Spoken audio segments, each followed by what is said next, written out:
أعوذ بالله من الشيطان الرجيم بسم الله الرحمن الرحيم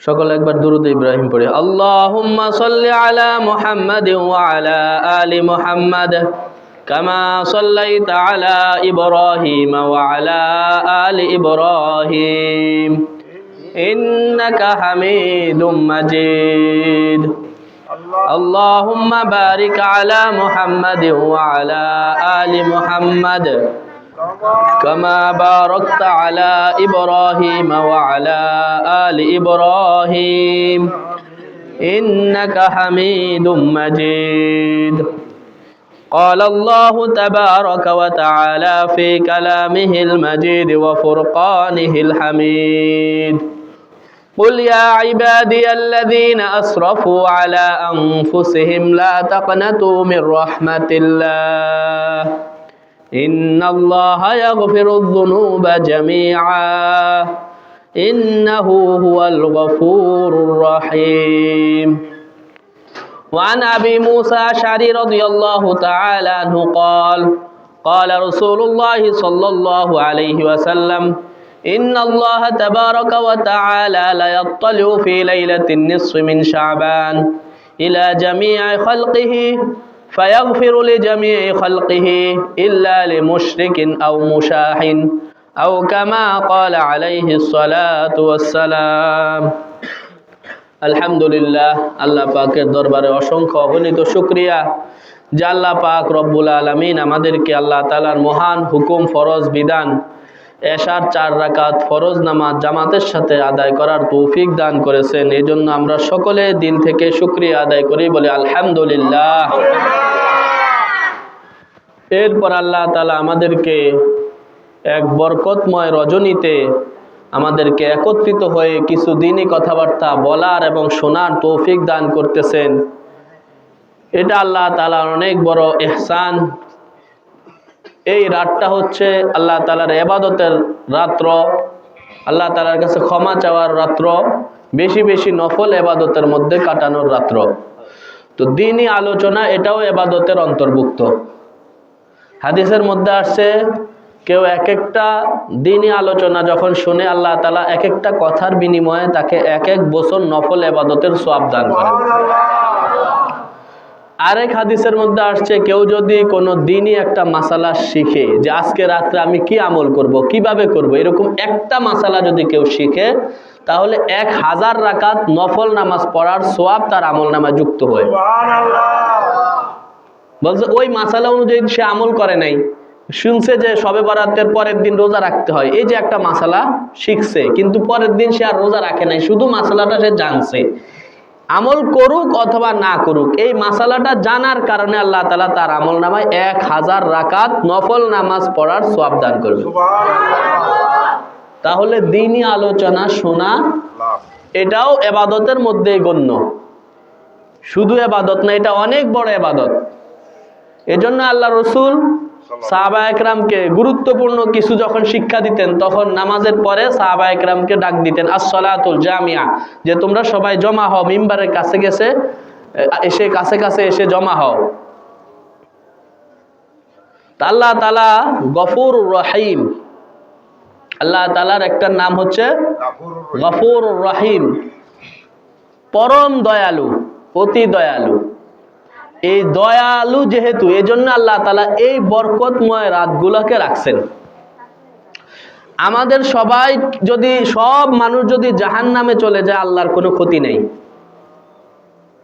সব মানুষ জান্নাতে চলে গেলেও আল্লাহর কোনো ক্ষতি নেই। ইবনে আব্বাস রাদিয়াল্লাহু তাআলা আনহু থেকে হাদিস আসছে, আল্লাহ রাসূল বলেন যে সাল্লাল্লাহু আলাইহি সাল্লাম, লাউ আন্না আউওয়ালাকুম ওয়া আখিরাকুম ওয়া ইনসাকুম ওয়া জিন্নাকুম, যদি তোমাদের আগের পরের সমস্ত মানুষ, ওয়া ইনসাকুম ওয়া জিন্নাকুম, জিন ইনসান যত আছে আল্লাহর সৃষ্টি মাখলুক, সবাই যদি কানু আলা আতকা রাজুলিন মিনকুম, তোমাদের মধ্যে সবচেয়ে ভালো মানুষটা যে তার মতো মুত্তাকি হয়ে যায়, মা যাদা যালিকা ফি মুলকি, হাদিসে কুদসিতে আল্লাহ তাআলা বলেন এর কারণে আমার রাজত্বের মধ্যে বিন্দু পরিমাণ বাড়বে না। সব মানুষ ভালো হয়ে গেলে আল্লাহর রাজত্বে কি হবে না? বিন্দু পরিমাণও বৃদ্ধি পাবে না, বাড়বে না। আল্লাহর রাজত্ব যতটুকু আছে, আল্লাহর ক্ষমতা যতটুকু আছে অতটুকুই থাকবে। রাজ্যের সবাই, রাষ্ট্রের সবাই, পৃথিবীর সবাই ভালো হয়ে গেলেও আল্লাহর রাজত্বের মধ্যে কোনো বৃদ্ধি ঘটবে না। হাদিসে কুদসি, এটা হাদিসে কুদসি, যে হাদিস সরাসরি আল্লাহ তাআলা বলেন আল্লাহ রসুলের জবানে। এই হাদিসের পরের অংশে আছে, লাউ আন্না আউওয়ালাকুম ওয়া ইনসাকুম ওয়া জিন্নাকুম, যদি তোমাদের আগের পরের সমস্ত মানুষ, ইনসাকুম ওয়া জিন্নাকুম, তোমাদের সমস্ত মানুষ জাতি, সমস্ত জিন জাতি, কানু আলা আফজারি কলবি রাজুলিন ওয়াহিদিন মিনকুম, তোমাদের মধ্যে সমাজের সবচেয়ে খারাপ মানুষ, যে এই উম্মতের সবচেয়ে খারাপ মানুষ হচ্ছে কে বলতে পারি আমরা? এই উম্মতের সবচেয়ে খারাপ মানুষ আল্লাহ রসুল বলছেন আবু জাহেল। আর সবচেয়ে ভালো মানুষ কে?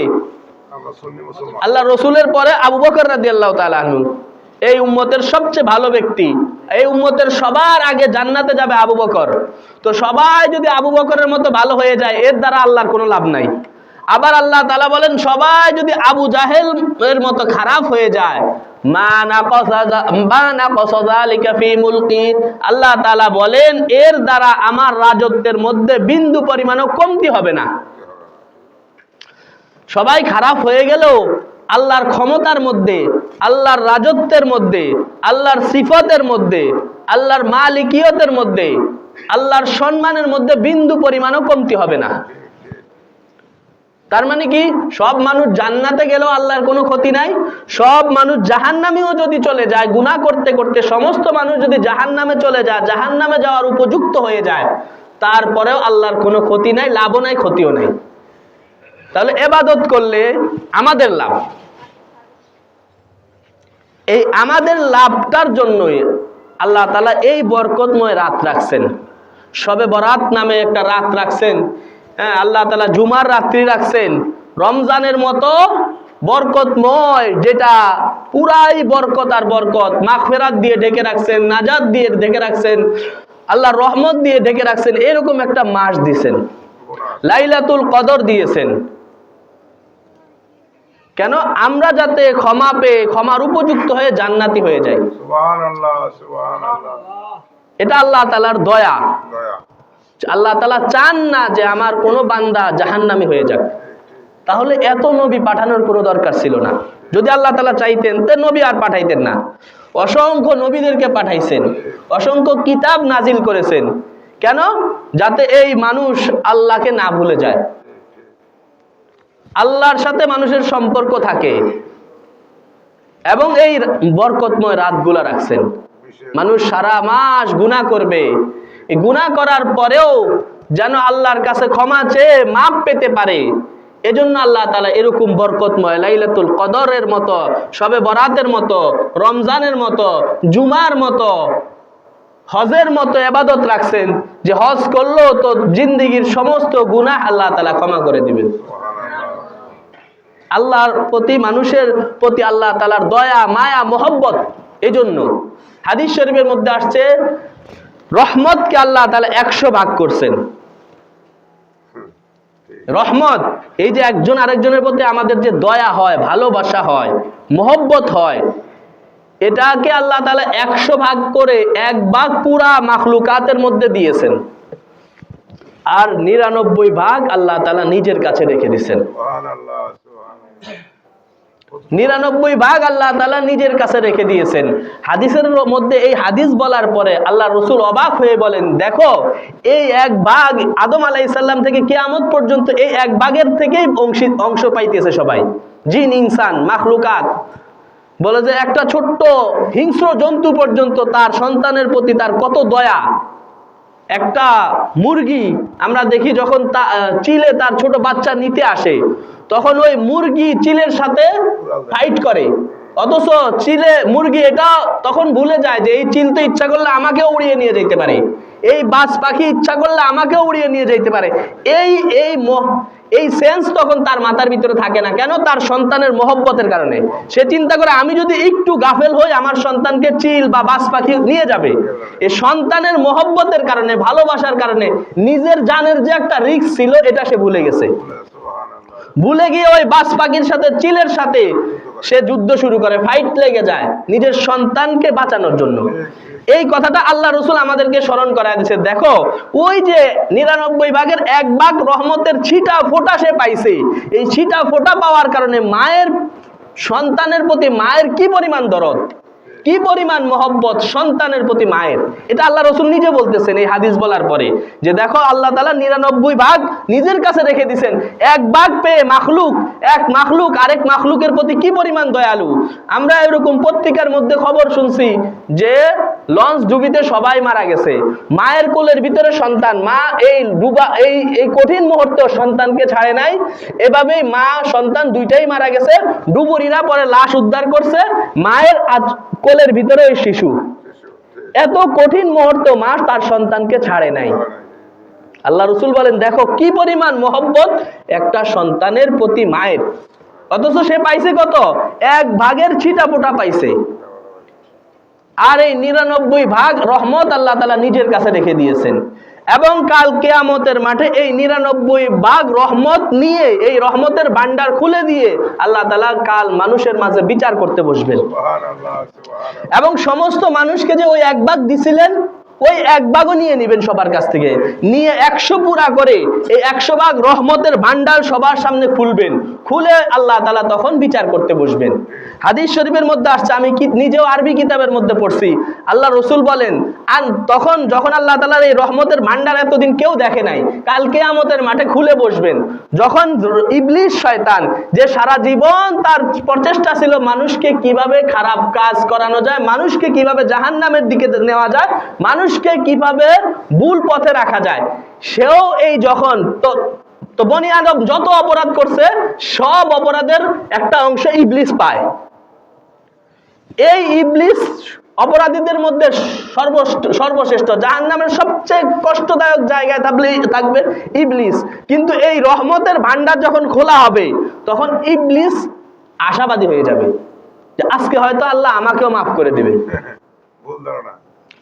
এত বিশাল বিশাল রহমতের ব্যাপকতা যখন দেখবে তখন তার ভিতরও আশা জাগবে যে হয়তো আল্লাহ আমাকেও, যেহেতু এত বড় রহমতের ভান্ডার আল্লাহর কাছে, হয়তো এই দিনে আজকে কিয়ামতের মাঠে আল্লাহ আমাকেও ক্ষমা করে দিবেন।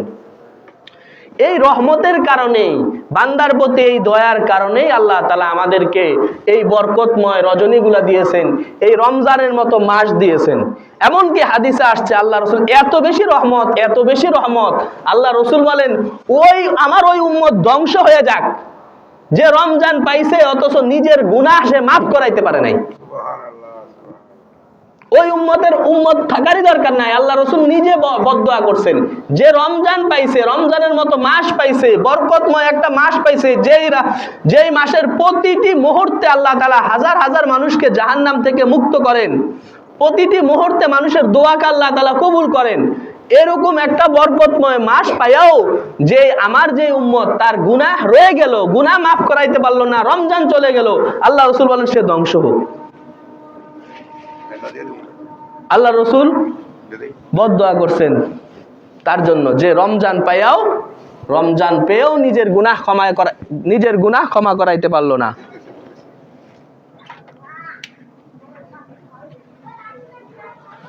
এজন্য আল্লাহ তাআলা সূরা জুমারের 53 নম্বর আয়াতে আল্লাহ তাআলা বলতেছেন, কুল ইয়া ইবাদিয়াল্লাযীনা আসরাফু আলা আনফুসিহিম লা তাকনাতু মির রাহমাতিল্লাহ। আল্লাহর নবীকে আল্লাহ তাআলা বলতেছেন, হে নবী আপনি বলে দেন, ইয়া ইবাদিয়াল্লাযীনা আসরাফু আলা আনফুসিহিম, হে আমার বান্দারা, ও আমার বান্দারা যারা নিজেরা নিজেদের উপর জুলুম করে ফেলেছো, লা তাকনাতু মির রাহমাতিল্লাহ, তোমরা আল্লাহর রহমত থেকে নিরাশ হও না। ইন্নাল্লাহা ইয়াগফিরুয যুনুবা জামিআ, আল্লাহ তাআলা তোমাদের সমস্ত গুনাহকে ক্ষমা করে দিবেন। সুবহানাল্লাহ। ইন্নাহু হুয়াল গফুরুর রহিম, নিশ্চয়ই তিনি দয়ালু, পরম দয়ালু। ওয়া আনিবু ইলা রাব্বিকুম, তোমরা আল্লাহর দিকে ফিরে আসো। ওয়া আসলিমু লাহু, এবং আল্লাহর কাছেই আত্মসমর্পণ করো। মিন ক্বাবলি আন ইয়াতিয়াকুমুল আযাবু সুম্মা লা তুনসারুন, ওই দিন আসার পূর্বে, আযাব এসে যাওয়ার পূর্বে, যে আযাব আসলে আল্লাহ আর তোমাদেরকে সাহায্য করবেন না, তোমাদেরকে সাহায্য করার মতো কেউ থাকবে না। ওই আযাব আসার আগে আগে আল্লাহর কাছে আত্মসমর্পণ করো। আল্লাহ বলেন, আমি আল্লাহর দিকে ফিরে আসো, তোমাদের প্রতিপালকের দিকে ফিরে আসো। ওয়াত্তাবিউ আহসানা মা উনজিলা ইলাইকুম মির রাব্বিকুম, এবং তোমাদের রবের পক্ষ থেকে যেই বিধানগুলো নাজিল হয়েছে সেগুলোকে তোমরা অনুসরণ করতে থাকো। মিন ক্বাবলি আন ইয়াতিয়াকুমুল আযাবু বাগতাতাও ওয়া আনতুম লা তাশউরুন, হঠাৎ করে আল্লাহর আযাব এসে যাওয়ার আগেই তোমরা আল্লাহর প্রেরিত নাজিলকৃত বিধানগুলোর উপর আমল করতে থাকো।